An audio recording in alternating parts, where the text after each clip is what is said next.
هي بتبقى شايفه ستيب باي ستيب يعني، وبنبقى يعني عاده بنتكلم بنقول ببقى مفهماها دماغي بتفهمني دماغها كده. بس يعني برضو يعني انا مش وديعه قوي، علشان ما انا عارفه ان في ناس هتتفرج عليا وانا ليا سوابق كتير.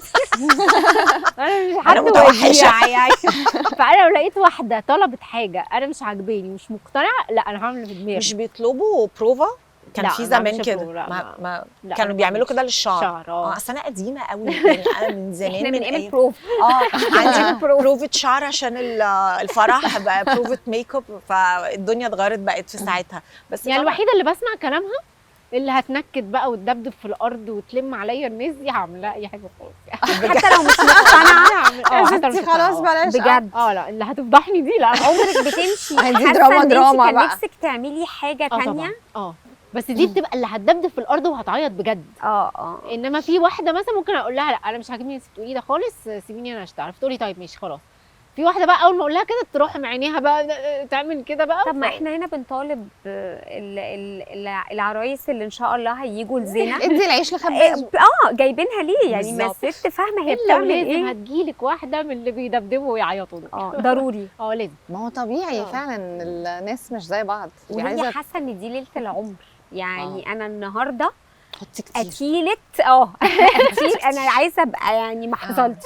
كتري على قد بس ما انا تقدري. متهيألي موضوع ان ممكن اعيد حاجه دي ممكن تحصل في الشعر.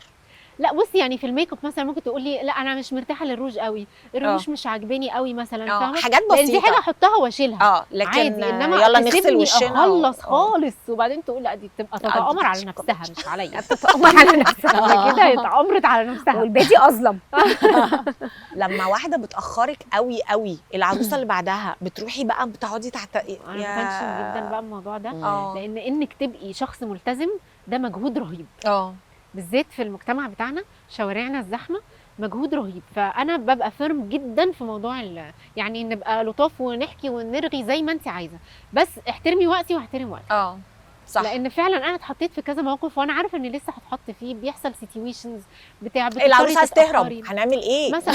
يعني دلوقتي في عروسه عايزه تهرب. لا ومصر بقت كبيره قوي. كويس ان ما كانش عندك حد بعدها. ايوه مصر كبيره قوي، فممكن تبقى عروسه في اخر حته في الصحراء واخر حته في التجمع. لا اللي بيدلعوا بكون يعني فيري ستريكت ان انا لازم ابتدي. بس في سيتويشنز حصلت قدام عيني انا عارفه ان احنا هنتاخر خلاص، هي ما فيش حاجه في ايديها، وانا حتى لو عملت ايه هوترها واعيطها وخلاص. فبضطر ان خلاص ببقى عارفه ان النهارده نوت هابي داي. بس يعني بس الفكره انك انت بس شفتك مره وانت كنتي عامله زي فيديو او حاجه بتعتذري او بتقولي انه في عرايس هي يعني اللي قبلها هي اللي بتاخر، يعني بتخشي دايما تعتذري بتبقي لذيذه وبتبقي بلازنت. بحاول